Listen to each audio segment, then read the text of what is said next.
पर्दे में रहने वाली इस्लाम की इज़्ज़तदार ख़वातीन, माँ और बहनों, नौजवान साथियों, अजीज़ बच्चों, अस्सलामु अलैकुम वरहमतुल्लाहि ताला व बरकातुहू। नहमदुहु व नुसल्ली व नुसल्लिमु अला रसूलिहिल करीम, अम्मा बाद, फ़अऊज़ु बिल्लाहि मिनश शैतानिर रजीम, बिस्मिल्लाहिर रहमानिर रहीम। अल जन्नतु तहत अक़दामिल उम्महात। आमन्तु बिल्लाहि सदक़ल्लाहु मौलानल अज़ीम व सदक़ रसूलुहुन नबियुल अमीनुल मतीनुल मुबीनुल मुईनुल करीम व नहनु अला ज़ालिका लमिनश शाहिदीन व शाकिरीन वल्हम्दुलिल्लाहि रब्बिल आलमीन। बलगल उला बिकमालिही कशफ़त दुजा बिजमालिही हसनत जमीउ ख़िसालिही सल्लु अलैहि व आलिहि। करूं तेरे नाम पे जा फिदा, ये बस एक जा तो क्या दो जहां फिदा, दो जहां से भी नहीं जी भरा, करूं क्या करूं जहां नहीं। गौत आदम बमने बेसरू सामा मददे, क़िबला-ए दीन मददे, काबा-ए ईमा मददे, बगिरदाबे बला उफ्ता बकश्ती, मदद कुन या मुईनुद्दीन चिश्ती। कादरियम नारे या गौथ आदम में जन्म, दमज़ शाइख अहमद रदा खां कुतुब आलम में जन्म। तेरी नस्ले पाक में है बच्चा बच्चा नूर का, तू है आईने नूर तेरा सब घराना नूर का। नारियों का दौर था, दिल जल रहा था नूर का। नारियों का दौर था, दिल जल रहा था नूर का। तुमको देखा हो गया ठंडा कलेजा नूर का। और यहाँ भी है वहाँ भी है, नबी का पाया रहमत यहाँ भी है वहाँ भी है। गुलामों के लिए राहत यहाँ भी है वहाँ भी है। गुलामों के लिए राहत यहाँ भी है, बोले आप, यहाँ भी है वहाँ भी है। मदीना देखकर दीवाने सरकार कहता है, मदीना देखकर दीवाने सरकार कहता है, हमारे वास्ते जन्नत यहाँ भी है। हाँ, आवाज आनी चाहिए। मैं अल्हम्दुलिल्लाह पक्का बरेलवी हूँ, और ये तो अल्लाह का करम है। अगर मेरे करीब एक भी अगर सुन्नी ना हो और मैं तन्हा सुन्नी हूँ, और वाकई उन लोगों का हजारों का मजमा हो, तो मैं इतनी हिम्मत रखता हूँ, कुछ भी नहीं तो गुस्ताखे रसूल को कम से कम कुछ न कुछ को मार के जरूर मरूंगा। इसलिए कि मेरे सीने में मुस्तफ़ा का इश्क दौड़ता है,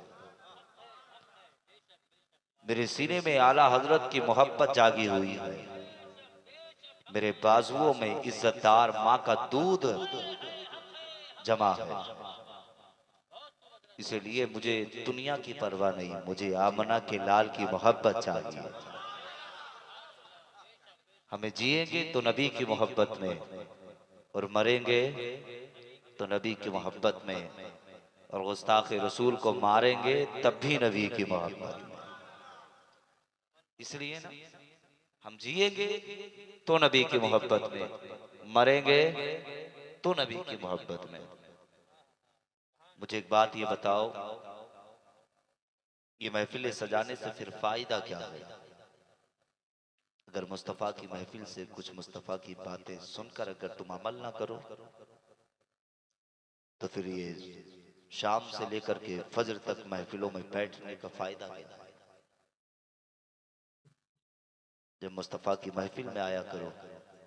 जो भी सुन्नी आलिम आता है, वो अपने बाप की बात नहीं करता, बाप के बाप की बात नहीं करता, दादा लकड़ दादा करदादा की बात नहीं करता है। वो तो बात तुम्हें मदीने वाले आमना के लाल की बता के जाता है। कि लोग मुस्तफा की बात सुने फिर उस पे अमल करें। आज आला हजरत का नारा पूरे हिंदुस्तान में बिला वजह नहीं लगता है। जो इश्क मोहब्बत आला हजरत का जो नारा लगता है ना, वो सिर्फ इसलिए नहीं लगता है कि वो वक्त के पठान थे,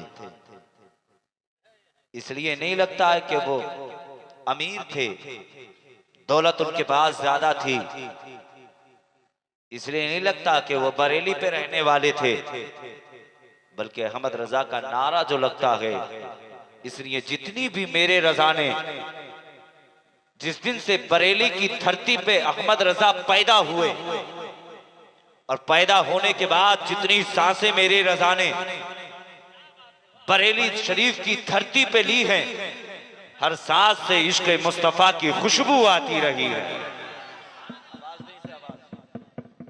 हर सांस से बोले, हर सांस से अगर यार आती है, अगर वाकई आला हजरत से प्यार है तो बोले सुभान अल्लाह। हर सांस से इश्क मुस्तफा की खुशबू आती रही है। जब जब नजदियत के बदमाश औलादों ने,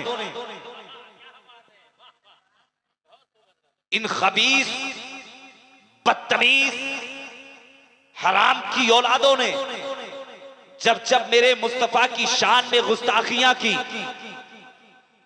और कहा नबी मर के मिट्टी में मिल गए, तो फिर बरेली की धरती पे बैठ करके चटाई पे मेरे रजा ने कलम उठाया। उठाने के बाद में मेरे रजा ने लिख दिया, तुम तो कहते हो कि नबी मर के मिट्टी में मिल गए, तुम क्या जानते हो, तुम अभी मेरे नबी को पहचाना नहीं। रजा ने कलम उठाया और लिख दिया, तू जिंदा है वल्लाह, तू जिंदा है वल्लाह। मेरी चश्मे आलम से बोले बोले, मेरी चश्मे आलम से छुप जाने वाले। इन्होंने लिखा कि कौन मुस्तफा, हमने कहा कि दिया है अल्लाह ने महबूब को, महबूब ने सारी उम्मत को अता किया है। तो इन नज़दीकी बदमाश औलादों ने कहा कि नबी कुछ नहीं देते हैं, तभी तो आला हजरत ने लिख दिया, कलम उठाया, लिखना शुरू कर दिया, कौन देता है देने को मुँह चाहिए, देने वाला है सच्चा। एक एक बोले, तेरे वाला है सच्चा हमारा नबी। जब जब इन्होंने मुस्तफा की शान में गुस्ताखियां की हैं, इन्होंने कहा कि नबी को इल्म गैब नहीं है, तभी मेरे रजा ने कलम उठाया है। और उठाने के बाद में आला हजरत इल्म गैब के ताल्लुक से लोगों को बता रहे हैं। और यार तुम तो कहते हो कौन आला हजरत हैं, यही वही तो आला हजरत हैं जिन्होंने सारी जिंदगी मुस्तफा के इश्क में गुजारी है। ये वही तो आला हजरत है, जिए है तो नबी की मोहब्बत में, मरे है तो नबी की मोहब्बत में, जिनका चलना है तो नबी की मोहब्बत में, बोलना है नबी की मोहब्बत में, बैठना है नबी की मोहब्बत में, पीना है नबी की मोहब्बत में, लिखना है नबी की मोहब्बत में, सोना है नबी की मोहब्बत में। एक दिन आला हजरत की बारगाह में एक आपके दीवाने आए हैं और आने के बाद में आपके करीब आकर के सलाम करने लगे। अहमद रजा ने सलाम का जवाब दिया है। मेरे रजा के हाथ में, दोनों हाथों में कलम है, लिख रहे हैं, दोनों हाथ चल रहे हैं, बात भी कर रहे हैं। आपके आशिक ने कहा था, वो अहमद रजा आप इतना तो बता दीजिए, जब कोई आपका दीवाना, आपका चाहने वाला आपके करीब आता है और आकर के आपसे सलाम करता है, गुफ्तगू करता है, मगर कलम नहीं रुकता है, हाथ नहीं रुकता है, रुकने की वजह क्या है, बिना क्या है, क्यों नहीं रुकता? तो मेरे रजा फरमाते हैं, जब अहमद रजा लिखने बैठता है तो दागनी जाने आमना का लाल होता है और बागनी जाने बगदाद के गौसे आजम हुआ करते हैं। आला हजरत है। हाँ, तुमने भी मेरे रजा को पहचाना नहीं, मेरे रजा को भी जाना नहीं, जिन्होंने सारी जिंदगी मुस्तफा के इश्क में गुजार दी, उसी को अहमद रजा कहते हैं, उसी को आला हजरत कहा जाता है। इसलिए लोगों, सुन्नियत की सबसे बड़ी ताकत का नाम, एक एक बोले, सुन्नियत की सबसे बड़ी ताकत का नाम, सुन्नियत की सबसे बड़ी ताकत का नाम, हमारे दिल और दिमाग का नाम, हमारी जान का नाम, हमारे ईमान का नाम आला हजरत है। वह अहमद रजा जिन्होंने सारी जिंदगी मुस्तफा के इश्क में गुजारी। अहमद रजा किसी बाप के बेटे का नाम नहीं, किसी जमीन जोतने वाले के बाप का नाम नहीं है, या जमीन जोतने वाले के बेटे का नाम अहमद रजा नहीं। अहमद रजा मेरे मुस्तफा के तमाम मौजूजों में से एक मौजूजे का नाम अहमद रजा है। गौसे आजम की करामतों में से एक करामत का नाम अहमद रजा है। मेरे गरीब नवाज की अता का नाम अहमद रजा है। आला हज़रत नारे तकबीर, नारे तकबीर, नारे रिसालत, नारे रिसालत। हुजूर मुजाहिदे मिल्लत, हुजूर मुजाहिदे मिल्लत। सईद आज़म कॉन्फ्रेंस, सईद आज़म सबसे बड़ी ताकत का नाम अहमद रजा है, जिन्होंने सारी जिंदगी मुस्तफा के इश्क में गुजार दी। आज तो हम झूठे दावे करते, नबी का दामन नहीं छोड़ेंगे, अली का दामन नहीं छोड़ेंगे, उमर का दामन नहीं छोड़ेंगे, अबू बकर का दामन नहीं छोड़ेंगे।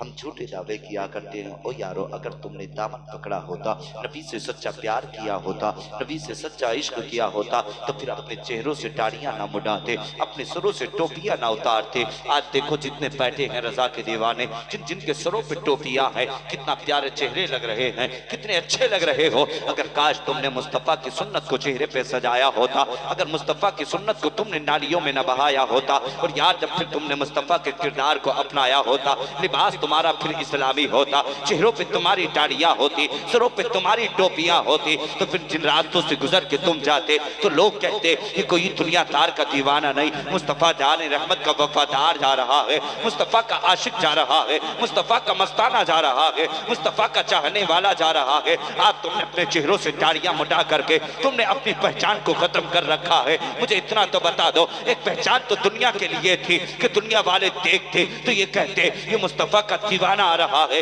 ये मुसलमान है, मुस्तफा का कलमा पढ़ने वाला है। और यार जब तेरा इंतकाल हो जाता और इंतकाल होने के बाद लोग तुझे नहलाते, कफन पहनाते, कब्र में पहुंचाते, फरिश्ते तेरे कफन से तेरे चेहरे से कफन को हटाते। एक फरिश्ता हटाता, दूसरा कहता अरे इसके चेहरे से कफन मत हटा, इसलिए इसके चेहरे पे आका की सुन्नत सजी हुई है। ये अपने चेहरे पे मुस्तफा की जाने, मुस्तफा जाने रहमत की मोहब्बत की पहचान लेके आया है।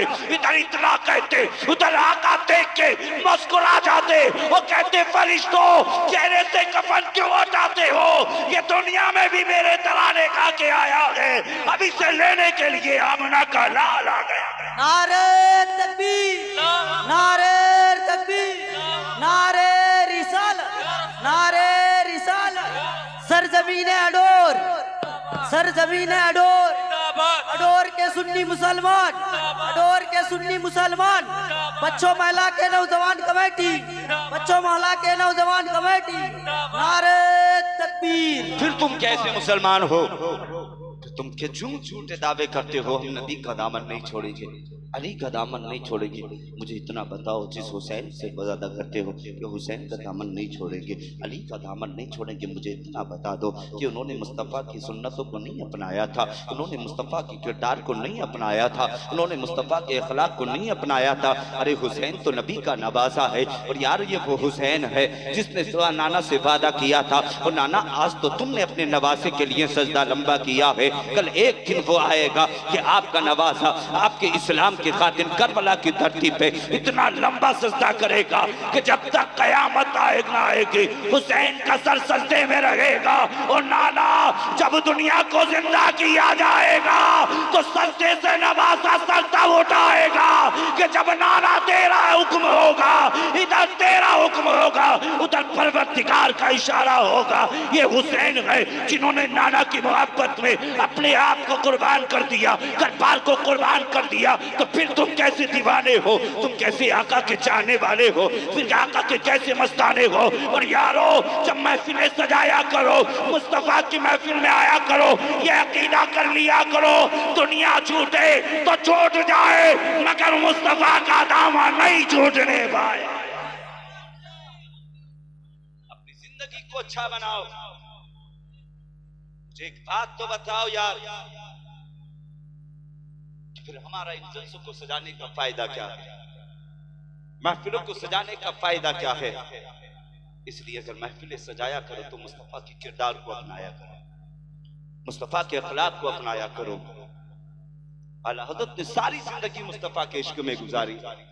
तुमने देखा जो मुस्तफा के इश्क में खो जाता है ना, फिर अल्लाह उसे इतनी शोहरत अता फरमा देता है, इतनी इज्जत अता फरमा देता है। आज जाके देखो, अगर बीमार हो जाओ ना, तो जितनी देर मेरे रजा की बारगाह में रहोगे ना, इंशाअल्लाह इतनी देर आपका जिस्म सलामत रहेगा। मैंने अक्सर देखा है, मैं जब बरेली से गुजरा ना, मेरा बरेली में प्रोग्राम था, अचानक मेरे दर्द था, तबीयत खराब हुई, मैं आला हज़रत की बारगाह में पहुंचा ना, मैंने अपने दादा पीर मुफ्ती आजम हिंद के तलबों को पकड़ लिया, कब्र की जानिब मैं कदमों की जानिब गया। वो मेरे दादा पीर हैं, मेरे वालिद मोहतरम के पीर हैं, और अल्हम्दुलिल्लाह मैं ताजुल शरिया के खलीफा का बेटा हूं। अल्लाह का बड़ा करम है, और मेरे पीर भी ताजुल शरिया है। सुभान अल्लाह। मैंने हुजूर मुफ्ती आजम हिंद के कदमों को पकड़ के ये कहा कि आप नजर करम नहीं फरमाएंगे, आप नजर करम नहीं फरमाएंगे, आप तो अल्लाह के वली हैं ना, सच्चे वली हैं ना, फिर हम आपका ही तो जिक्र करते हैं, आपके ही नाम पे तो हमें सदका मिलता है, करम फरमाइए। इतना कहना था, कसम खुदा की मेरा रब गवाह है, मेरे जिस्म का दर्द दूर हो गया। आला हज़रत की शान बड़ी निराली है। ये मुफ्ती आज़म हिंद है, ये मुफ्ती आज़म हिंद है, ये आपके शहजादे हैं। और उधर आ जाओ तो गुलाम का इश्क देखो, जिसे ताजुल शरिया कहा जाता है। जब आप हुजूर मुफ्ती आज़म हिंद के नवासे के हुस्न का ये आलम है, तो एक बात फिर आप जहन से सोचिए कि बरेली के अहमद रजा का आलम क्या होगा। और जब उनके गदा भर देते हैं शाहाने जमाना की झोली, अरे मोहताज का जब ये आलम है तो फिर मुख्तार का आलम क्या होगा। आला हज़रत बड़ी शख्सियत का नाम है अहमद रजा। मैं तो ये कहता हूँ लोगों, अपनी जिंदगी को मुस्तफा जैसी जिंदगी लो, मुस्तफा के तरीके को अपना लो। आका किस तरह चलते, आज हम कहते हैं मुस्तफा के, हम इश्क़ मुस्तफा, हम आशिक़ मुस्तफा है। आशिक़ मुस्तफा सिर्फ टोपी और लेने का नाम नहीं, आशिक़ मुस्तफा सिर्फ लुक़्मे खाने का नाम नहीं है, पेट भर के हमने खाना खा लिया।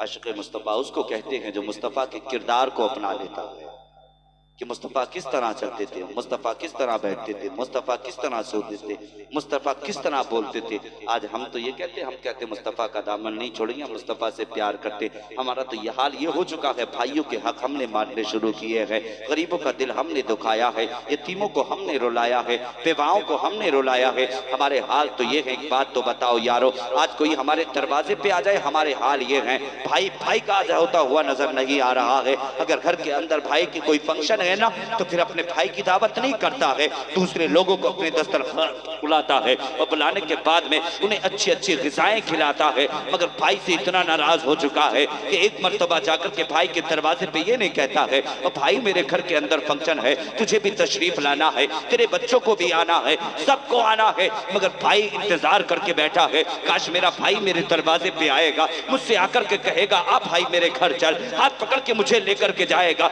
और यारो तुमने दूसरों की खातिर अपने भाइयों को ठुकरा दिया है, अपने भाइयों को छोड़ दिया है, अपने भाइयों को दूर कर दिया है। मुझे एक बात तो ये बताओ, फिर कैसे मुसलमान हो? खाली गोश्त खा लेने का नाम मुसलमान नहीं है, सिर्फ टोपी ओढ़ लेने का नाम मुसलमान नहीं है। और यारो अपने किरदार को अच्छा कर लो, अपने अखलाक को अच्छा कर लो। आका फरमाते हैं जो एक मोमिने कामिल का दिल दुखाएगा, अपने भाई का दिल दुखाएगा। आका फरमाते हैं वो मोमिने कामिल नहीं हो सकता। और यारो अगर चाहते हो कि मदीने वाला भी तुमसे राजी हो, मदीने वाले का रब भी तुमसे राजी हो, तो यार भाइयों को सीने से लगाना पड़ेगा, गरीबों को सीने से लगाना पड़ेगा, यतीमों का हक देना पड़ेगा। और यार ये कहना चाहता हो, अगर जिंदगी अच्छी चाहते हो तो भाई भाई आपस में मोहब्बत रखो, वालिदैन से मोहब्बत रखो, भाइयों से प्यार रखो, बहनों को सीने से लगाओ, यतीमों का दिल मत दुखाओ। अगर गरीब दर पे आए तो मुस्तफा का गुलाम समझ के उसकी झोली में दौलत डाल लेना,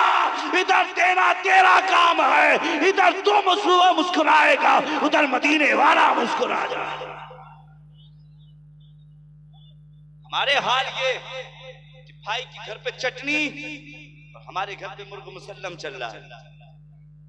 गलत नहीं है? मुझे बताओ गलत नहीं है? फिर कैसे मुसलमान?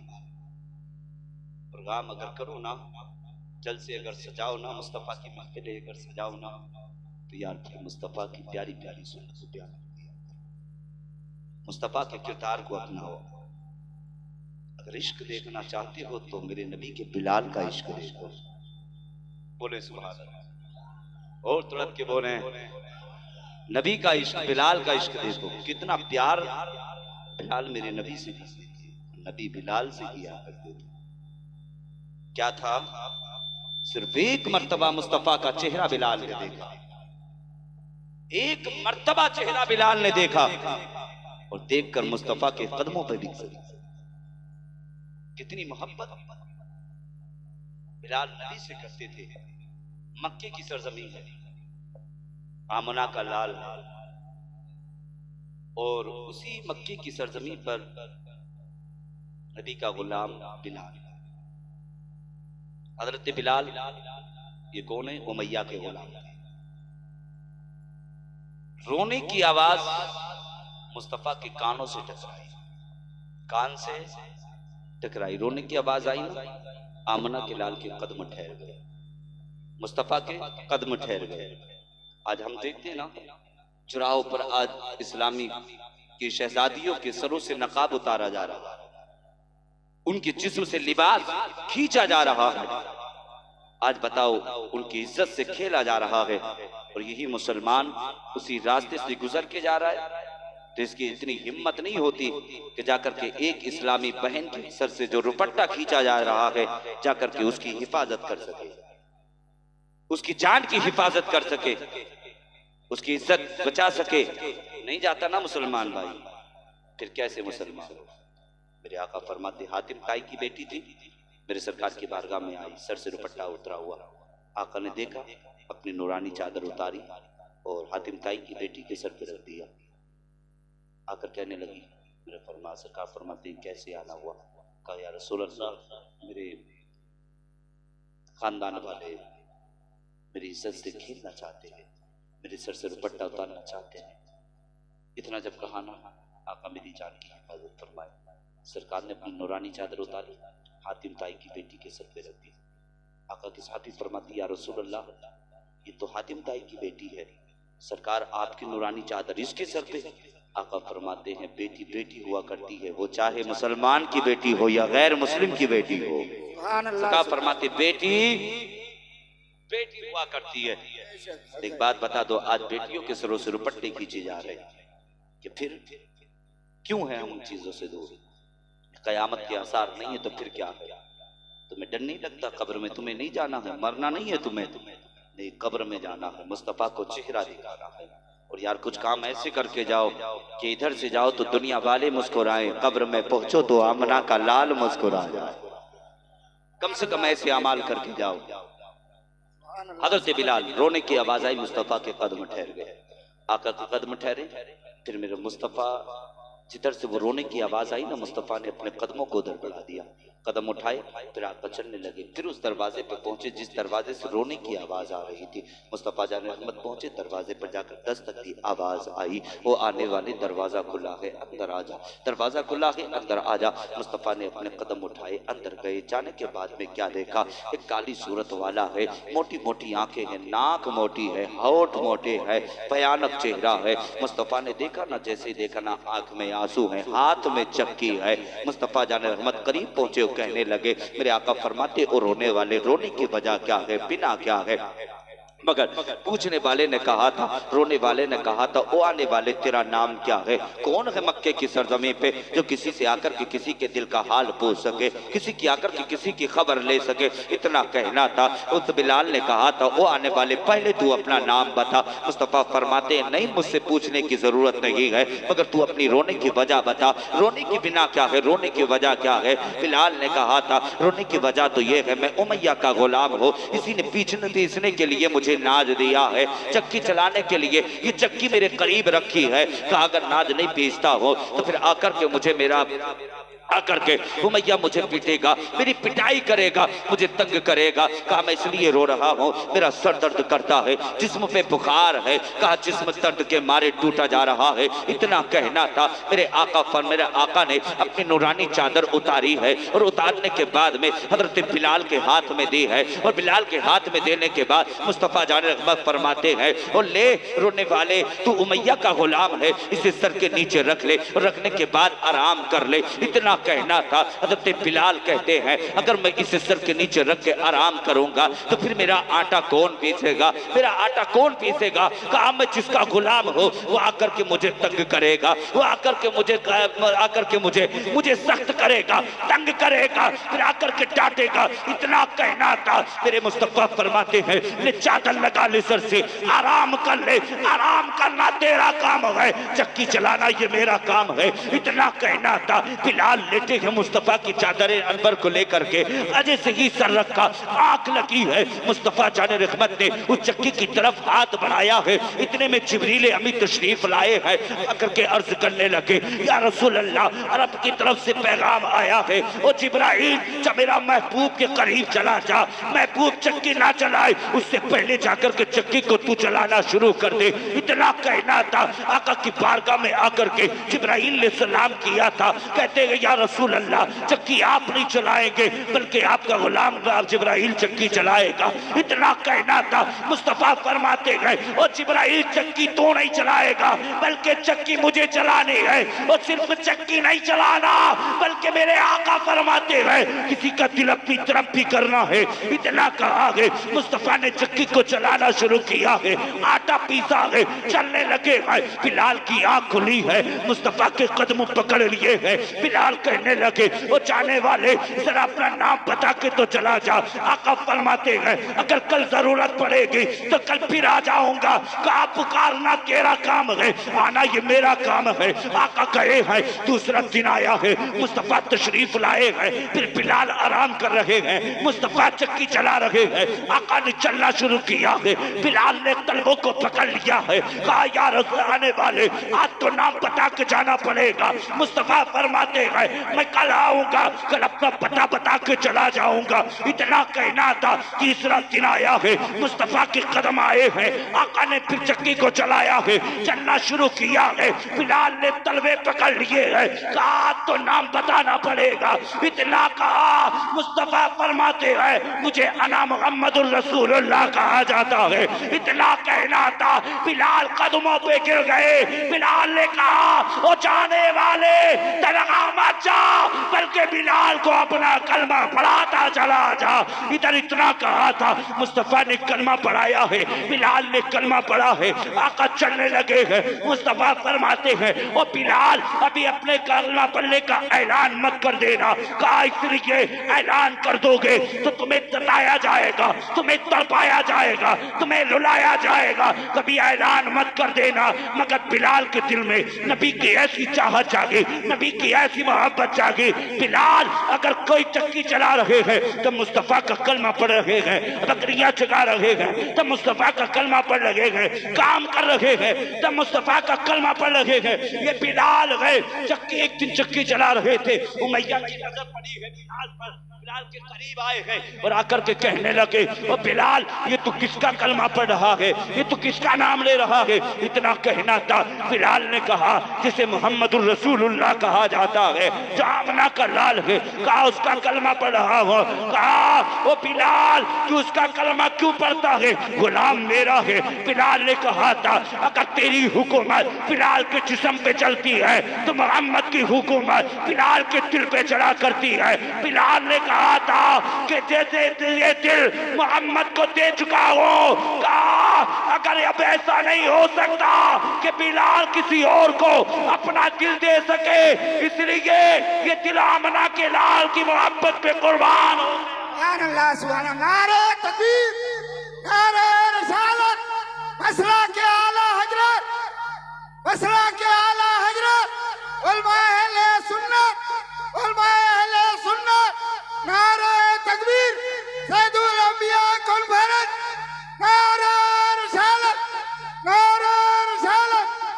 सुभान अल्लाह, सुभान अल्लाह। बिलाल ने कहा उमैया भाई मैंने मुस्तफ़ा का कलमा पढ़ा। उमैया ने कहा था बिलाल उस मोहम्मद का कलमा पढ़ना छोड़ दे। बिलाल ने कहा था नहीं पढ़ना छोड़ूंगा। उमैया ने कहा अगर नहीं पढ़ना छोड़ेगा तो याद रखना कि तेरे पीठ पे कोड़े बरसाए जाएंगे, तुझे तपती हुई कोयलों पे लिटाया जाएगा, तुझे जमीन पे घसीटा जाएगा।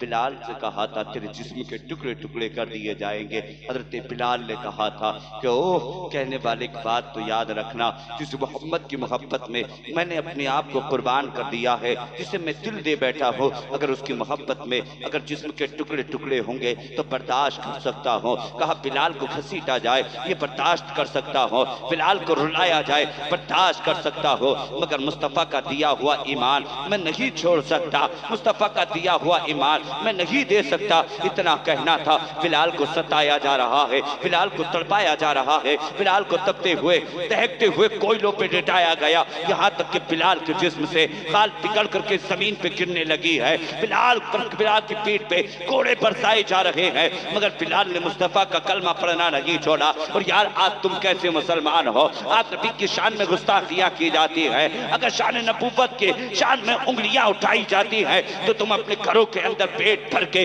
चारपाई पे बिस्तर पे लेट जाते हो। जब मुस्तफ़ा की शान में गुस्ताखियां की जाती है तो बाहर निकल के क्यों नहीं आते हो? तुम कैसे मुसलमान हो? कैसे मुस्तफ़ा का कलमा पढ़ने वाले हो? तुम झूठे दावे किया करते हो। अगर सच्चे दावे करते हो तो फिर मुस्तफ़ा की शान में अगर कोई गुस्ताखियां किया करे तो अपने आप को कुर्बान कर दिया करो, खानदान को खड़ा कर दिया करो, बच्चों की कुर्बानियां दे दिया करो। और यार फिर कैसे मुसलमान हो? देखा नहीं है तुमने भी जाना नहीं है, ये बिलाल है, बिलाल को सताया जा रहा है, बिलाल को तड़पाया जा रहा है, बिलाल को रुलाया जा रहा है, यहाँ तक कि बिलाल के जिस्म से खाल पिघल के जमीन पे गिरने लगी है, मगर बिलाल ने मुस्तफ़ा का कलमा पढ़ना नहीं छोड़ा है। यहाँ तक कि बिलाल के हाथों में किले काट दी गई है, तख्त का पाया रखा गया है और उमैया उसी तख्त पे लेट गया है। कहा बिलाल अभी भी मुस्तफ़ा का कलमा पढ़ना छोड़ दे। बिलाल ने कहा था मुस्तफ़ा का कलमा पढ़ना नहीं छोड़ूंगा। कहा देख ले सारी रात सारा दिन तुझे इसी तरह तड़पाया जाता रहेगा। बिलाल ने कहा था कि मुझे मरना तो गवारा है, मगर अपने दिल से मुस्तफ़ा का नाम ले दूर करना ये गवारा नहीं है। बिलाल को सताया गया है, बिलाल को तड़पाया गया है। जब सुबह का सवेरा हुआ है बिलाल से उमैया ने कहा था ओ उमैया ओ बिलाल कि तुझे तकलीफ नहीं हुई, बता तेरी रात कैसी गुजरी है? तब बिलाल ने कहा था ओ उमैया कान खोल के सुन ले, जैसी रात आज की बिलाल की गुजरी है कभी जिंदगी में ऐसी रात नहीं गुजरी। कहा बात क्या है, वजह क्या है, बिना क्या है? बिलाल ने कहा था जब की आवाज निकलती थी तो आमना के लाल का चेहरा सामने होता था, वो सारे दूर हो जाया। सुभान अल्लाह सुभान अल्लाह, नारे तकबीर, नारे रिसालत, मसला के आला हजरत, मसला के आला हजरत, उलमाए अहले सुन्नत, उलमाए अहले सुन्नत, सैयदुल अंबिया कन्फरत, नारे तकबीर। ये बिलाल है, बिलाल। तुमने मुस्तफ़ा का कलमा नहीं पढ़ा है? मुस्तफ़ा से प्यार तुम नहीं करते हो? मुस्तफ़ा से इश्क नहीं करते हो? आज इस महफिल से वादा करके जाओ कि अगर जिएंगे तो मुस्तफ़ा की मोहब्बत में मरेंगे। जब तुम्हारे भैया जुबान ही ना खुल नहीं तो तुम हाथ क्या होगा? मुझे आजमाना चाहते हो ना तो इस महफिल से एक उठ के आ जाओ, हाथ में चाकू लेके आओ। मैं मसनद पे बैठा हूं, मैं कसम खा के कहता हूं मेरा दिल मुस्तफ़ा के नाम पे मुझे जमीन सीने से निकाल के तो देखो मैं आशिक हूं। राह की आवाज निकले ना तो सारी दौलत तुम्हारे नाम कर दूंगा। मुस्तफ़ा के इश्क में मैं इतनी हिम्मत रखता हूं, मैं जान दे सकता हूं। मुझे परवाह नहीं है अब जीने की, इसलिए अगर मुस्तफ़ा का इश्क सीने में नहीं, मुस्तफ़ा की मोहब्बत सीने में नहीं, तो ऐसी जिंदगी से तो मर जाना बेहतर है, मर जाना बेहतर है। तुम कैसे आशिक हो? सबसे बड़ी चीज तो मैंने तुम्हें पहले बताई, मर्द के चेहरे की जीनत दाढ़ी के बाल होते हैं और औरत के चेहरे की जीनत सर के बाल होते हैं। तुम कैसे मुसलमान हो? तुम चेहरों से अपनी पहचान हटा बैठे। औरतें वो होती हैं कि जिनके चेहरों पर दाढ़ी के बाल नहीं होते, तुम पर काहे है औरत बने बैठे हो? पर तो वो होते हैं कि जिनके चेहरों पे दाढ़ी के बाल होते हैं। मैं बहुत बड़ी बात करने लगा हूं और मैं अपनी बात नहीं करता, रसूल पाक की बात कर रहा हूं। अगर गलत बोल रहा हूं नहीं तो एक तीर नहीं 1000 तीर मेरे सीने से चला जाए, और सच बोल रहा हूं तो पता वही रिजविया खोल के पढ़ लो, खोल के पढ़ लो। दाढ़ी मेरे मुस्तफा की सुन्नत है। मर्द के चेहरे की जीनत दाढ़ी के बाल हैं, औरत के चेहरे की जीनत सर के बाल। तो वादा करो कि आज के बाद अगर कोई नबी की शान में गुस्ताखी करेगा तो फिर हम घर से बाहर निकल के उससे मुकाबला, अरे बोलो यार, मुकाबला मुकाबला, और अपने चेहरों से मुस्तफा की सुन्नत सजाएंगे या हटाएंगे? अरे अब तो बोल लो यार, इंशाअल्लाह कह दो यार। सजाएंगे नहीं, मुड़ाएंगे ना। कोई ऐसा आशिक है जो आज की इस महफिल से खड़े होकर वादा करे कि मैं अपने चेहरे से मुस्तफा की सुन्नत नहीं मुड़ाऊंगा? मैं वादा करता हूं कि इंशाअल्लाह अल्लाह उसे आज की रात में इतनी दौलत से नवाजेगा कि इंशाअल्लाह वो सोचने पे मजबूर हो जाए। माशाअल्लाह माशाअल्लाह, अल्लाहु अकबर। एक जोड़ मिला दो यार इनकी, खड़े रहो भाई, खड़े रहो, एक जोड़ मिला दो इनकी, खड़े हो जाए। माशाअल्लाह, देखो वादा किया, माशाअल्लाह, खड़े हो जाए। नारे तकबीर, नारे रिसालत, नारे रिसालत, मसलके आला हजरत। माशाअल्लाह। कैमरों वालों भैया इनके चेहरे ले लो, खड़े हो जाइए भैया, इनके चेहरे ले लो भैया जरा। माशाअल्लाह, इन्होंने देखो वादा किया है कि मुस्तफा की सुन्नत का कभी अपने चेहरों से, अरे आवाज निकाले, चेहरे से नहीं हटाएंगे। माशाअल्लाह, देखिएगा, सुभान अल्लाह, वादा किया है। और इंशाअल्लाह ये वो आशिक बनेंगे कि इंशाअल्लाह अल्लाह अपने हबीब के सदक़े में इन्हें दुनिया का अमीर भी बनाएगा, और यार फिर ईमान वाला, सच्चा ईमान वाला भी अमीर बनाएगा। सुभान सुभान अल्लाह। अल्लाह सलामत रखे इन तीनों को। माशाअल्लाह, अल्लाह इनकी उम्र में बरकती अता फरमाए, इनके रिस्क में बरकती अता फरमाए। अपने इश्क को अच्छा कर लो, नबी से सच्ची मोहब्बत करो, नबी से सच्चा प्यार करो। और मैं इस्लाम की शहजादियों से भी कहूंगा कि वो भी पर्दे का लिहाज रखें।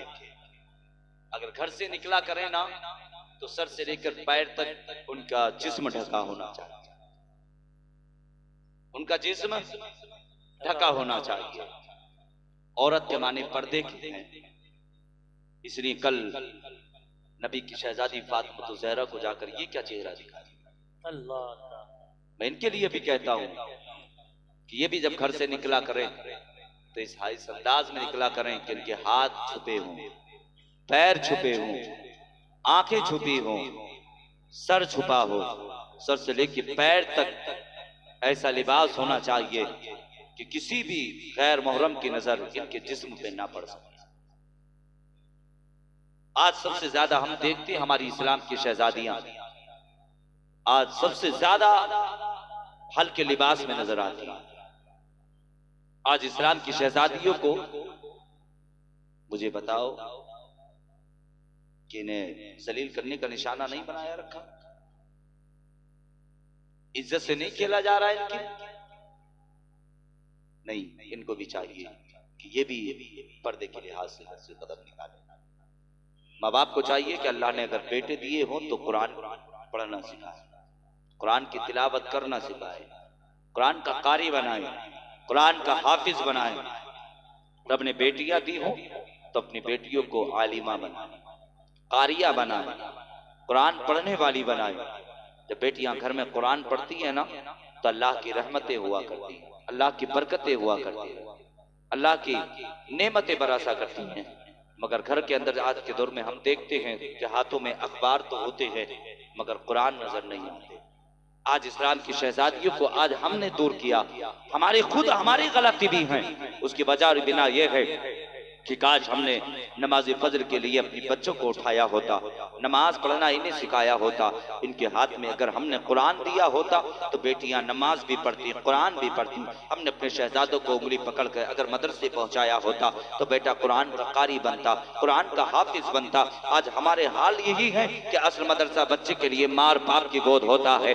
आज माँ बाप ने ही अपने बच्चों को यूनिवर्सिटी का रास्ता दिखाया। आज उन्हीं माँ बाप ने अपनी शहजादियों को स्कूल के अंदर पहुंचाया। अगर काश माँ बाप ने अगर मदरसे के अंदर तालीम दिलाई होती, इस्लामी तालीम सिखाई होती, तो आज बेटियां पर्दे के लिहाज से घर के अंदर होती, इनके सरों पर भारी नकाब होते, इनकी आंखों पे पर्दा ढका होता, इनके जिस्म पे भारी लिबास होता। आज इस्लाम की शहजादियां जब रास्तों से गुजर के जाती हैं तो आज अगर किसी इस्लामी भाई की अगर नजर पड़ती है तो आज कुछ तो ऐसे हैं जो अपनी नजरों को झुका लेते हैं और रब की बारगाह में फरियाद करते हैं, परवरदिगार आलम जो ये इस्लाम की शहजादी हल्का लिबास पहन के रास्ते में चल रही है, जिसके सर पे हल्का रुपट्टा है, जिसके बदन पे हल्का लिबास है, परवरदिगार आलम इसे भारी लिबास पहनने की तौफीक अता फरमा दे, इसके बदन इनके सर पे भारी रुपट्टा होने की तौफीक अता फरमा दे। और आज तो कुछ ऐसे इस्लामी भाई हैं जो हल्का लिबास देख करके इस्लाम की शहजादियों के बदन पे, जिनके चेहरों पे मुस्कुराहटें आ जाती है, आज उन्होंने अपनी जिंदगी को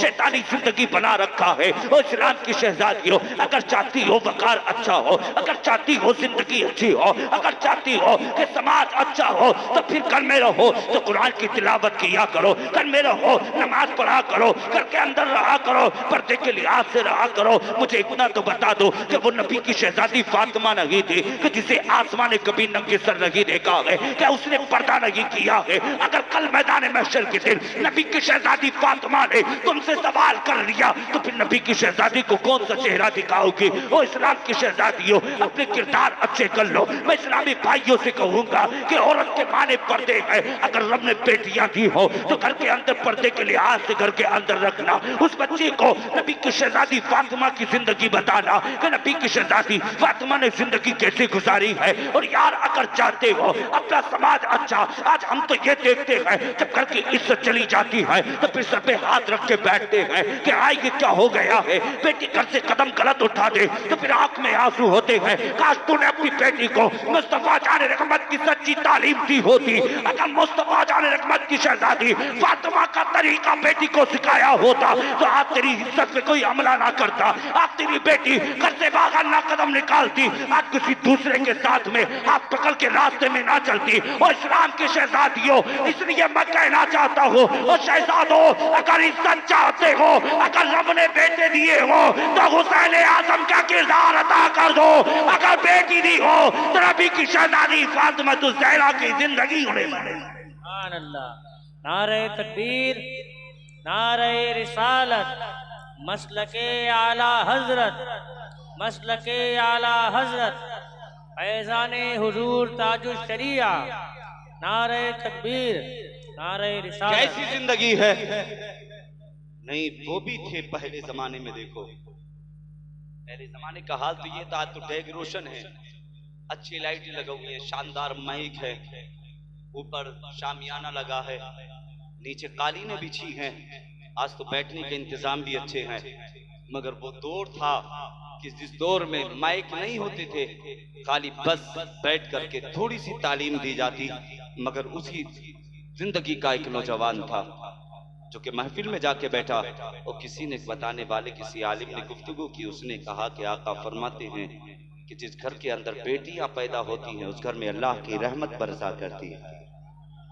सुना बाप ने, रब ने बेटे दिए थे, दुआएं करने लगा, सजदे में सर रख के कहने लगा मौला जब तूने तेरे महबूब ने फरमाया कि बेटियां घर के अंदर घर की रहमत हुआ करती है, मौला घर के अंदर बरकतें लाती है, रहमतें लाती हैं, ये परवरदिगार आलम तूने बेटे तो अता कर दिए, एक मुझे बेटी भी अता कर दे। दुआओं पे दुआएं करता रहा, अल्लाह ने उस घर के अंदर बेटी अता फरमा दी। जब बेटी अता फरमा दी ना, आज हम देखते हैं अगर किसी के घर में बेटा पैदा हो तो फिर तो इतना मीठा बांटा जाता है, लड्डू पे लड्डू इतने बांटे जाते हैं कि दूसरे लोगों तक पहुंचा दिया करते हैं, जिससे बचपन से लेकर बुढ़ापा आ गया गया, आज तक उससे गुफ्तगू ना हुई, मगर बेटा पैदा हो जाए तो फिर उसे सीने से लगा लिया करते हैं। हमारे हाल तो ये हो चुके हैं, मगर घर के अंदर जब बेटियां पैदा होती हैं तो यार इतना भी नहीं होता कि दुकान से लेके बताशे पे फातिहा पढ़वा के तकसीम कर दिए जाएं। और यारो जब बेटियां पैदा हुआ करें तो फिर ज्यादा खुशियां मनाया करो। अगर बेटे दुनिया में काम आते हैं तो बेटियां मैदान महशर के दिन काम आया करती हैं। तुमने बेटियों को समझा क्या है? आका फरमाते हैं जिन घरों के अंदर बेटियां पैदा होती हैं उन घरों के अंदर अल्लाह की रहमतें बरसा करती है। और यारो जैसे ही उस नौजवान ने दुआ मांगी, अल्लाह ने उसी के घर के अंदर बेटी अता कर दी। बेटी का अता करना था जब बेटी होशियार होने चली है, जब बेटी समझदार होने चली है। जैसे कि वो बेटी समझदार हुई तो बाप ने अपनी शहजादी को बताया, और शहजादी कुरान पढ़ना सीखो, नमाज पढ़ना सीखो। और बेटी घर से बाहर कदम नहीं निकालते हैं। बच्ची ने उसी तरीके को अपनाया है। बाप ने कहा था शहजादी कभी घर से बाहर कदम नहीं निकालते हैं। बच्ची ने कदम नहीं निकाला। बाप ने कहा था शहजादी ले कुरान पढ़ना सीख ले। बाप कुरान पढ़ना सिखा रहा है, बेटी कुरान पढ़ना सीख रही है। बाप ने कहा था शहजादी ले नमाज पढ़ना सीख लो। नमाज पढ़ना बाप सिखा रहा है, बेटी नमाज पढ़ना सीख रही है। बच्ची ने कहा था बाबा नमाज पढ़ने से मिलता क्या है? बाप ने कहा था शहजादी जो रब की इबादत करता है अल्लाह उससे राजी हुआ करता है। जब कोई अल्लाह का बंदा या अल्लाह की बंदी रब से कुछ मांगता है, उसकी इबादत करने के बाद तो अल्लाह उसकी दुआ को कबूल किया करता है।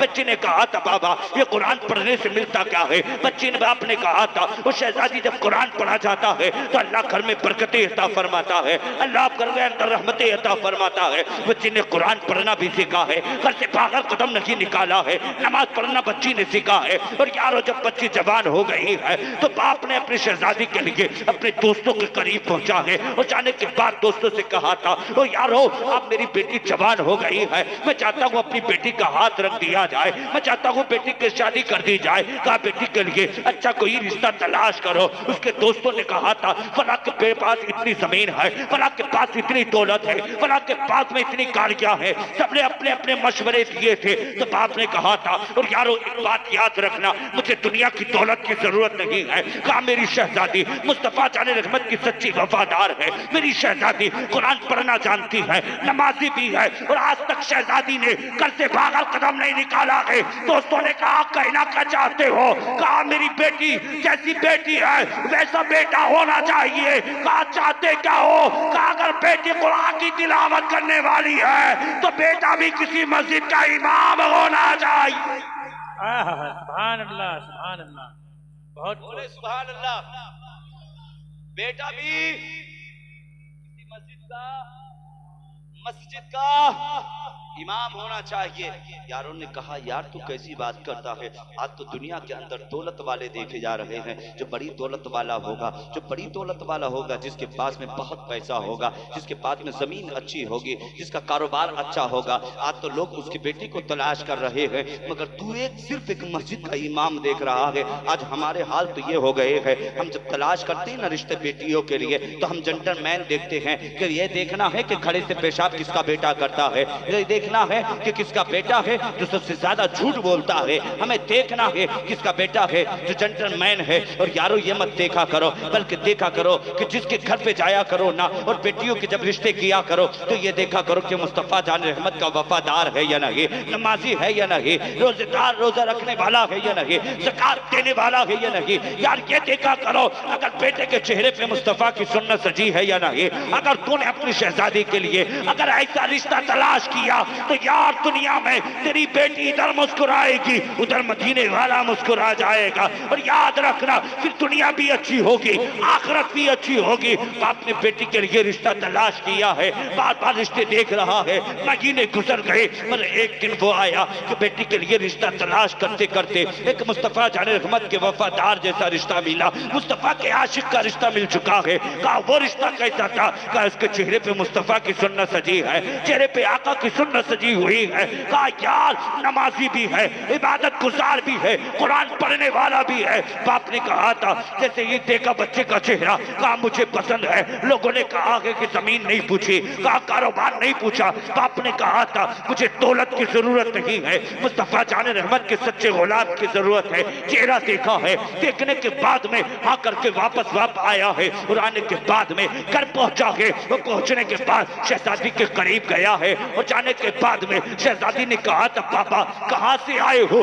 सुबह से शाम हो गई है, घर के अंदर अब आए हो। बाप ने कहा तो शहजादी मैं तेरे लिए अच्छा रिश्ता तलाश करके आया हूँ। कहा वो रिश्ता कौन सा है? कहा वो जिसका रिश्ता तलाश करके आया हो, जिस बेटे को देख के आया हो वो मुस्तफा जानी रहमत का वफादार है, उसके चेहरे पे आका की सुन्नत सजी है, कुरान का कारी है, नमाजी है। बच्ची ने इतना सुना था सर को सजदे में झुकाया है, रब की बारगाह में फरियाद करने लगी, ए परवरदिगारे आला तूने मुझे ऐसा रिश्ता अता फरमाया, ए मौला मेरे शोहर की उम्र में भी बरकतें अता फरमा, बाप की उम्र में भी बरकतें अता फरमा। बच्ची ने दुआएं की है, रब का शुक्र अदा कर रही है। एक वो आ गया है कि जिस दिन दुल्हा को दुल्हा बन के उसी घर पे आना था, दुल्हा आया है। आने के बाद में जैसे कि बाप ने अपनी शहजादी का निकाह अपने दामाद के साथ किया है, हाथ में हाथ दिया है, हाथ देने के बाद में कहा था उस दामाद से कहा, वो बच्ची से कहने लगा वो शहजादी आज तू अपने शोहर के घर जा रही है,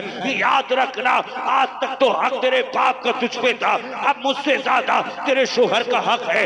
याद रखना अपने शोहर के बगैर इजाजत घर से कदम मत निकालना। आज तो शहजादियां वो है जब बाप अपने बेटियों को रवाना करता है ससुराल के लिए, जब वो चाहती है तो बाप कहता है शहजादी अगर ससुर कुछ कहे तो फोन कर देना, सास कुछ कहे फोन कर देना, अगर कोई घर के अंदर कोई तकलीफ पहुंचाए तो खबर पहुंचा देना, हम आने के लिए तैयार है। मगर एक बाप वो था कि जिसने अपनी बेटी का हाथ अपने दामाद के हाथ में दिया था तो कहा था शहजादी ले आज तू अपने शोहर के घर जा रही है, याद रखना कभी शोहर के बगैर इजाजत घर से कदम मत निकालना। बच्ची गई है, जाने के बाद में कुछ दिन गुजरे हैं, गुजरने के बाद में शोहर का बस्ती में काम बंद हुआ, परदेश जाने लगा, बीबी के करीब पहुंचा है और कहने लगा ओ मेरी शरीके हयात मेरा काम यहाँ बंद हो गया है, मैं परदेश जाना चाहता हूँ, इजाजत हो तो चला जाओ। बीबी ने इजाजत की है, शोहर ने कदम उठाया है, चलना शुरू कर दिया है, चले गए परदेश। कुछ दिन गुजरे थे, बाप की तबीयत खराब हो गई, बाप ने अपने शहजादे को बुलाया करीब, बुलाने के बाद में कहा था वो शहजादे जा बहन के घर पे चला जा, वो जाकर के कह देना कि तेरे बाप ने तुझे बुलाया है, तबीयत बाबा की खराब है। बच्चा गया है, बहन के दरवाजे पे पहुंचा है, दस्तकती है, आवाज आई है आने वाले कौन है? बच्चे ने कहा था वो बहन तेरा भाई दरवाजे पे आया है, दरवाजा खुला है। कहा कैसे आना हुआ? भाई ने कहा था बहन बाबा की तबीयत खराब है, अब्बा ने तुझे करीब बुलाया है, इतना कहना था। बच्ची ने कहा था भाई मैं शोहर के बगैर इजाजत घर से कदम नहीं निकालूंगी। कहा किस तरीके? कहा मेरे बाप ने मुझसे कहा था कि शोहर के बगैर इजाजत घर से कदम मत निकालना। कहा जब तक शोहर की इजाजत नहीं मिलेगी तेरी बहन घर से कदम नहीं निकालेगी।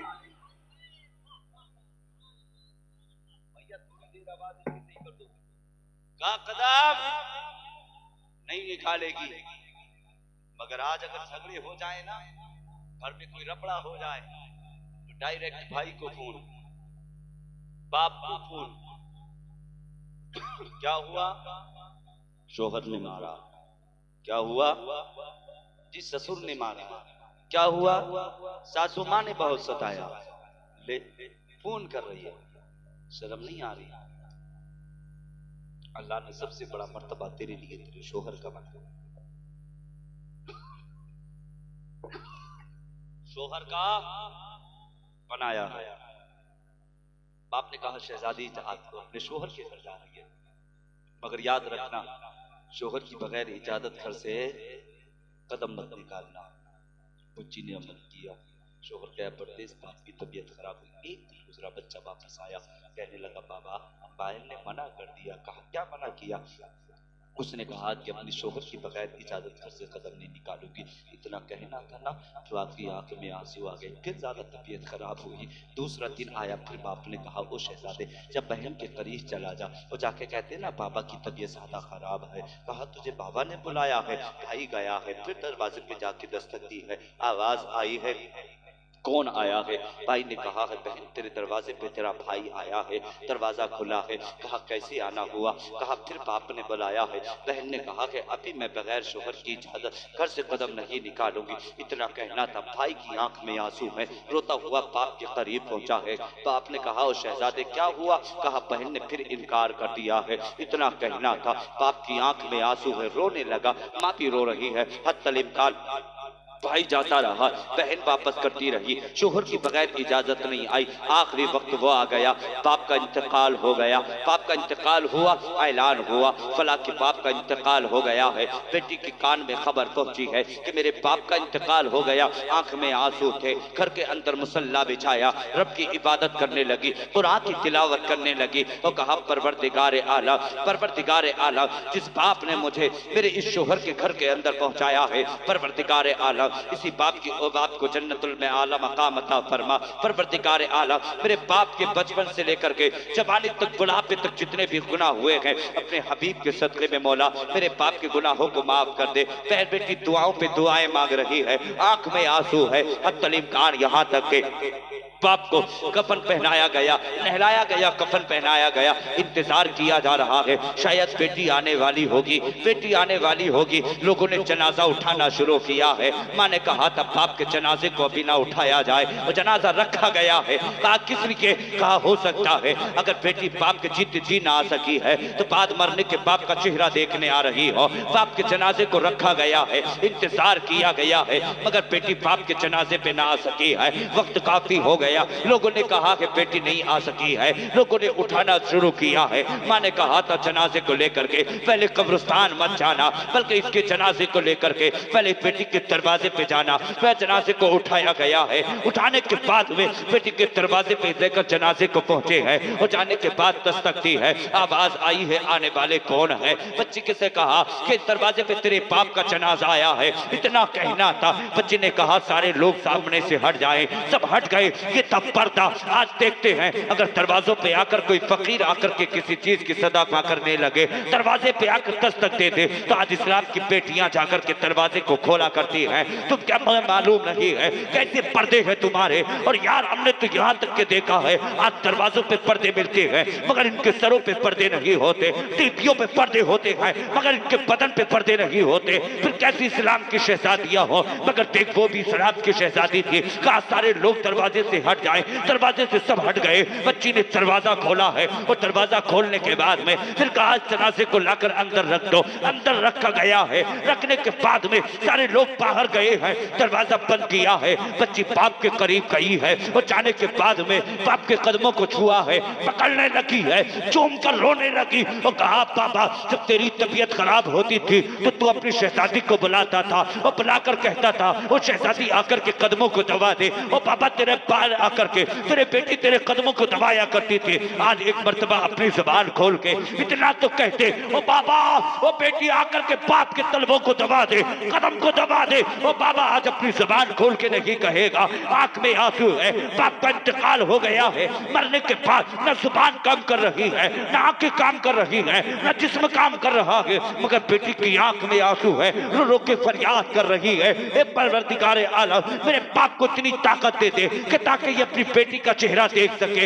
ए परवरदिगार आलम मेरे बाप को दोबारा जिंदगी दे दे, मगर बेटी की आंख में आंसू है, बाप है चेहरा देख नहीं सकता, बाप है हाथ नहीं हिला सकता, बाप है अपनी जुबान नहीं खोल सकता। और यार होते को ये मोहब्बत हुआ करती है। बच्ची की आंख में आंसू है, बाप के माथे को चूमा है, कदमों को चूमा है, फिर लोगों से कहा है मेरे बाप के जनाजे को लेके चले जाओ। दरवाजा खुला है, जनाजे को लेके पहुंचे हैं, कब्रिस्तान लेकर के उधर जनाजे को गए हैं, लोग दफना करके आ रहे हैं। बच्ची ने कुरान की तिलावत करना शुरू की है, घर में मुसल्ला बिछा लिया है, और यार ये फरियाद कर रही है ए परवरदिगार आला तेरे महबूब की सुन्नत को अपनाना तो मेरा काम है, और इस अदाओं के बिना पर जन्नत देना मेरे बाप को ये तेरा काम है। बच्ची ने दुआ की थी, अभी कब्र में अंधेरा था, दुआएं कर रही है, रब ने रोशनी अता फरमा दी, उजाला अता फरमा दिया। फरिश्तों ने कहा था मौला ये अभी इसकी कब्र के अंदर अंधेरा था, उजाला कैसे हो गया। रब इरशाद फरमाता है वो फरिश्तों गवाह हो जाओ जिसने अपनी बेटी को मेरे महबूब की सुन्नत सिखाई हो, सुन्नत तरीका सिखाया हो, कहा इसकी बेटी ने मेरे मुस्तफा के फरमान को अपनाया है, कहा उसी की बरकत से मैंने इसकी कब्र में नूर अता फरमा दिया। नूर अता फरमा दिया। आखिरी बात सुनते चले, नूर अता फरमा दिया। कुछ दिन गुजरे थे, शोहर घर पे आया, शोहर का घर पे आना हुआ ना, शोहर आया तो क्या देखा, आज की क्या है ना अगर शोहर कहीं से बाहर से आता ना तो इनके चेहरों पे 12 बजे होते हैं। कितने? 12। बीवियों के चेहरों पे 12 खड़े होके बैठ के कहती है। हाँ, वो आता ना तो इतना नहीं होता कि आके खड़े होके सलाम कर दे, मगर वो इस्लाम की शहजादी थी। शोहर घर में आया ना, खड़ी हो गई, मुस्कुरा के सलाम किया, अस्सलामु अलैकुम। सलाम किया ना, शोहर ने मुस्कुरा के सलाम को जवाब दिया। अभी आंख में आंसू नहीं लाई है। शोहर आया, कहने लगी आप गुस्ल कर लें, कपड़ा बदल लें। शोहर ने कपड़े बदले, गुस्ल किया, उसके बाद में खाना पेश किया, खाना खिलाया, खाना खिला के बिस्तर लगाया। जब वो बिस्तर पे शोहर लेटा ना तो इसने कदमों को दबाना शुरू कर दिया। इसने कदम दबाना शुरू किया, उधर उसकी आंख में आंसू आ गए, बीवी की आंख में आंसू आए। शोहर की नजर पड़ी, कहा रोती क्यों हो, रोने की वजह क्या है, क्यों रोती हो? उसने कहा था मेरे सर के ताज, मेरा बाप बीमार हुआ, मुझे बुलाया, मैं ना जा सकी, जीते जी बाप का चेहरा ना देख सकी। कहा फिर? कहा क्यों नहीं गई, बाप ने बुलाया। तो उसने कहा था कि नहीं, मेरे बाप ने जब मुझे भेजा था तो ये कह के भेजा था कि अपने शोहर की बगैर इजाजत घर से कदम मत निकालना। इतना कहना ना, शोहर की आंख में आंसू आ गए। कहा इजाजत की जरूरत क्या थी, बाप ने बुलाया था, चली जाती। कहा नहीं। कहा फिर क्या हुआ? कहा बाप का इंतकाल हो गया। इतना कहना था, शोहर की आंख में आंसू, रोने लगे दोनों लोग। फिर उसके शोहर ने रब की बारगाह में हाथ उठा के फरियाद की, मौला परवरदिगारे आलम, अगर ये तेरे महबूब की इस प्यारी सुन्नतों की इतनी फरमाबरदार है, सुन ले एक जुमला, तो अल्लाह इसी के सदक़े में इसके बाप की मग़फ़िरत फरमा दे, इसके बाप की कब्र पर रहमत व अनवार की बारिशें अता फरमा दे। इधर दुआएं हो रही थी, उधर कब्र पर रहमत की बारिशें हो रही थी। सुभान अल्लाह, बारिशें हो रही थी। तो याद रखना यारो कि मुस्तफ़ा के तरीक़े को अपना लो, मुस्तफ़ा के किरदार को अपना लो, मुस्तफ़ा के अखलाक को अपना लो। बस एक बात याद रखना, रब ने बेटियां दी हों तो बेटियों को कनीज़े फातिमा बना के घर में रखो। बेटे अगर दिए हैं तो फिर उन्हें हुसैन आज़म और हसन का जैसी जिंदगी उनको सिखाओ, उन्हें शैतानी जिंदगी मत सिखाओ। हाथों में उनके पतंग की डोर मत दो, हाथ में उनके अंटे मत दो, हाथ में उनकी लठियां मत दो, बल्कि अगर उनको तुम पे पहलवान बनाना है, सुपे सालार अगर बनाना है तो मुस्तफ़ा जान रहमत का किरदार दे के किरदार दो, मुस्तफ़ा जान रहमत का, आका का तरीका बताओ, किरदार बताओ मुस्तफ़ा जान रहमत का। और ये याद रखना, बस आखिरी बात जुमला ये था कि अपने चेहरों से मुस्तफ़ा की सुन्नत को मत मुड़ाओ, अपने चेहरों पे आका की सुन्नत सजा लो।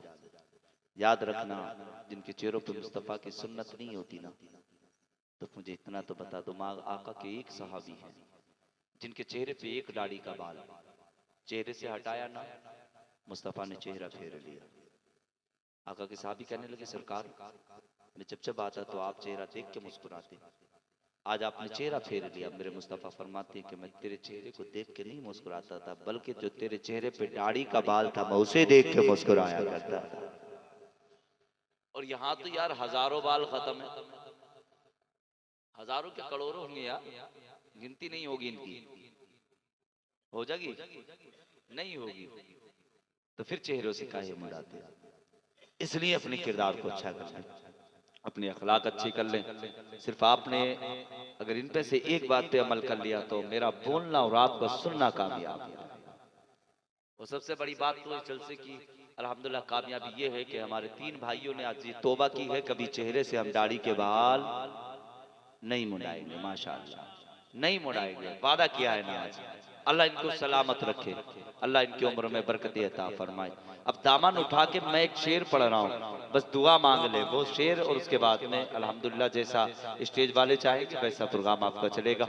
बस मेरे साथ ये गुनगुना के जरूर मेरे साथ पढ़ ले और अपने दामन को फैलाने और ये रब की बारगाह में फरियाद करें। और सिर्फ हकीकत हमें जितना कुछ मिला है सब मदीने वाले के करम से मिला, जितना मिला है बोले यार, जितना मिला है ऐसा लग रहा है कि खा खा के खूब बैठ गए बेचारे। हमें तो अभी मिला लगभग 11 बजे खाना हमने खाया, मगर हमें तो खाने शुरू नहीं किया। हमारे यहाँ का खाना बहुत अलग है, यहाँ का खाना बहुत अलग है। तो इसलिए मुस्तफ़ा की नात पढ़ने मेरे साथ बड़ा अच्छा होगा। और मेरे लिए भी दुआ करें, हालांकि मेरी भी तबीयत अच्छी नहीं है। और भाई बड़े मेरे भाई मुफ्ती हम्मा साहब क़िबला के लिए भी दुआ करें, अल्लाह उनकी उम्र में बरकत अता फरमाए। मेरी ज़िंदगी मेरे भाई को अता कर दे अल्लाह रब्बुल इज़्ज़त, अल्लाह उनको सेहत और अता फरमाए। अल्लाह रब्बुल इज़्ज़त उनकी आने वाली बीमारियों को, परेशानियों को दूर फरमाए। अल्लाह रब्बुल इज़्ज़त मुफ्ती हम्मा साहब की उम्र में, अमल में, इल्म में, रिज़्क़ में वुसअतें, बरकतें, नेमतें अता फरमाए। अल्लाह रब्बुल इज़्ज़त उनके जो हासिद है ना, उनसे चलने वाले, अल्लाह रब्बुल इज़्ज़त उनको भी सवरने की तौफीक अता फरमाए। हासिद तो बहुत पैदा हो गए शायर साहब, हाँ बहुत ज्यादा है फैसल भाई, हाँ हकीकत बात है। बहुत अच्छा कलाम पढ़ा हमारे फैसल भाई ने, अल्लाह की उम्र में बरकत अता फरमाए। बहुत अच्छा पढ़ा जिसका कोई जवाब नहीं। हालांकि मैं अक्सर इनका सलाम सुनता था, मैं गाड़ी में इनका सलाम सुनता था, ज्यादातर मेरे फोन पे टोन भी इनके सलाम की रहती थी, जो सलाम पढ़ा था अल्हम्दुलिल्लाह इन्होंने। आज मैंने अल्हम्दुलिल्लाह कलाम भी सुन लिया, इनको देख भी लिया, सुभान अल्लाह। हाँ इब्तिदा भी सलाम से ही हुई थी, हाँ। और ये अल्हम्दुलिल्लाह दुनिया में भी इब्तिदा सलाम से हुई है, कब्र में भी इब्तिदा सलाम से ही होगी। वो क्या है ना, आला हजरत इमाम अहले सुन्नत, आपकी नसीहत भी है, वसीहत भी है। हुजूर आज़म फरमाया कि जब मेरा इंतकाल हो जाए तो मेरी कब्र को इतनी गहरी खोदना कि ताकि मैं खड़ा हो जाऊं। आशिकों ने कहा कि अहमद रजा आपकी कब्र इतनी गहरी कि आप खड़े हो जाएं, उसकी वजह और बिना। तो हुजूर आला हज़रत फरमाते हैं कि इसलिए कि जब कब्र में जब मेरे आका तशरीफ लाएं तो अहमद रजा को ये गवारा नहीं कि सरकार खड़े हो और अहमद रजा लेटा हो। सुभान अल्लाह। का इसलिए आका तशरीफ लाए तो अहमद रजा खड़े होकर के सलातो सलाम पढ़ना शुरू कर दे। ये था इश्क मेरे अहमद रजा का, है ना। तो हालांकि हासिद पैदा हो गए और इनसे होगा कुछ नहीं, कुछ भी नहीं होगा। जितने हासिद है ना, बगैर तली के जितने भी लोटे, कुछ नहीं होने वाला। हमेशा मत जला करो, आपस में आलिम आलिमों से मोहब्बत रखा करो यार। फिर तुम्हारी खिताबत किस काम की है, तुम्हारी नसीहत किस काम की है। लोगों को अच्छी बातें बताओ और फिर आपस में इख्तिलाफ रखो। नहीं यार, अगर लड़ना है ना तो मुस्तफा जाने रहमत की मोहब्बत पे लड़ा करो। कोई मुस्तफा की शान में अगर उंगली उठाए ना तब लड़ा करो, कोई आला हजरत को बुरा कहे तब लड़ा करो, और कोई ये मेरे ताजुल शरिया को बुरा कहे करे ना तब लड़ा करो। गरीब नवाज की शान में गुस्ताखिया करे तब लड़ा करो। ये आपस में नहीं, तू मुझसे अच्छा मैं तुझसे अच्छा नहीं। हमेशा याद रखना वो यारो आपस में मत लड़ा करो। मैं एक बात बताऊं, मेरा भाई है, मैं तारीफ नहीं कर रहा हूं मगर मैं हक बात कर रहा हूं।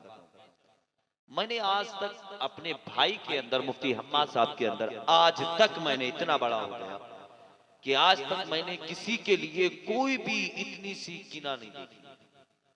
अल्हम्दुलिल्लाह ये बता रहा हूं, उसी दौलत से प्यार नहीं है,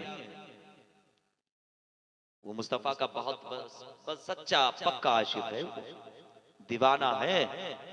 हाँ, और ये बताऊं कि इतने कम वक्त में शोहरत ऐसे नहीं मिलती। ये सब कुछ मेरे अख्तर रजा का करम है। सुभान अल्लाह, अख्तर रजा का करम है।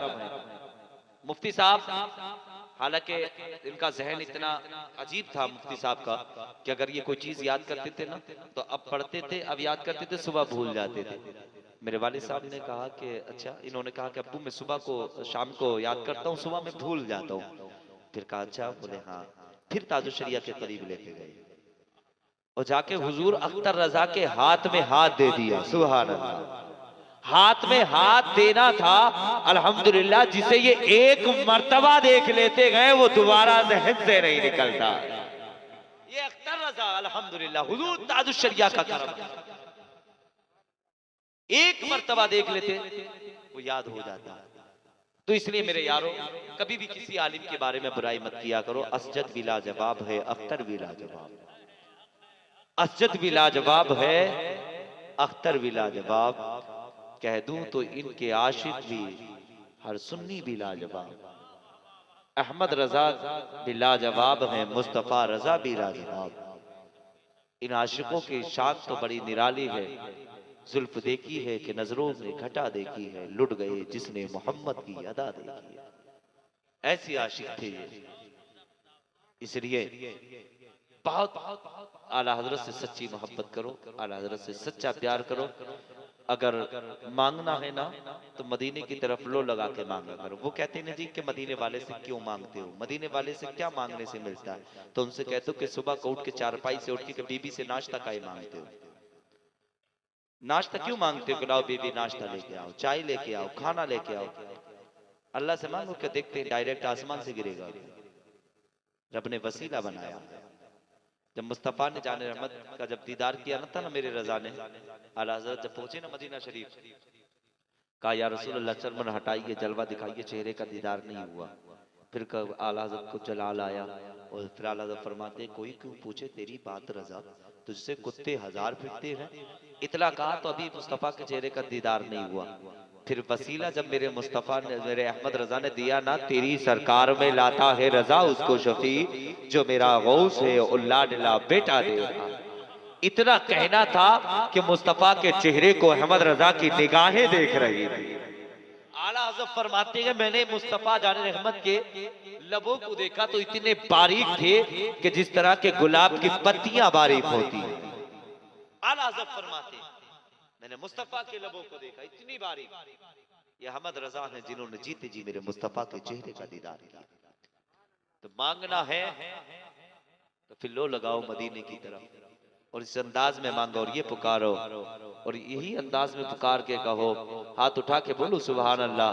तुम अपना दामन बिछा के मांगो, तुम अपना दामन बिछा के मांगो, हुजूर देंगे जरूर देंगे।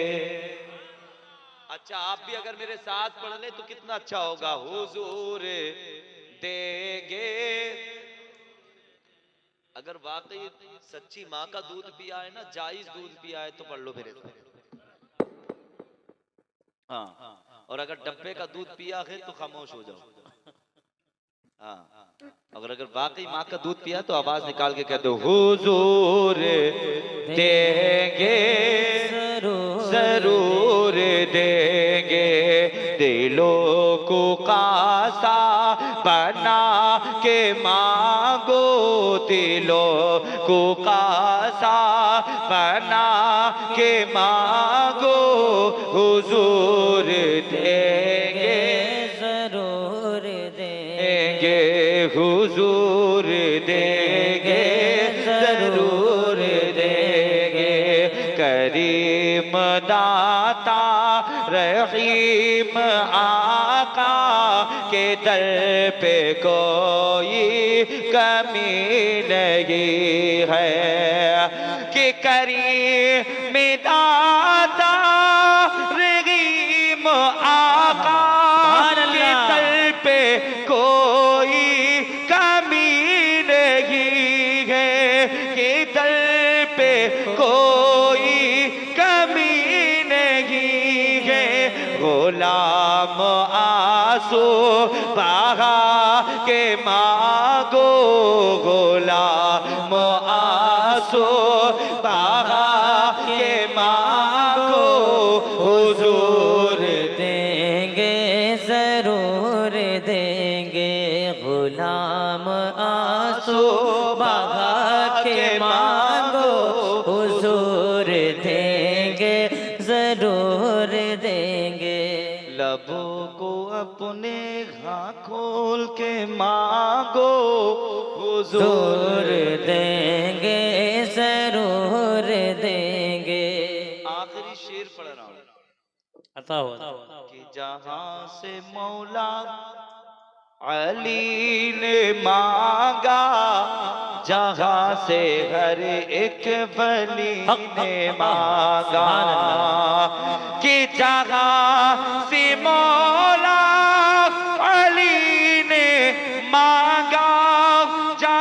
से हर एक वली ने मांगा, जगह से हर एक वली ने मांगा। तुम उनकी चौखट पे जाके मांगो, तुम उनकी चौखट पे जाके मांगो, हुजूर देंगे जरूर देंगे। तुम उनकी चौखट पे जाके मांगो, हुजूर देंगे जरूर देंगे। कोई गुल बाकी रहेगा ना चमन रह जाएगा, पर रसूलुल्लाह का दीन हसन रह जाएगा। तुलसूफ मुखाब की पोशाक पे नाजा न हो, इस तने दे जान पर खाकी कफन रह जाएगा। इसलिए अपने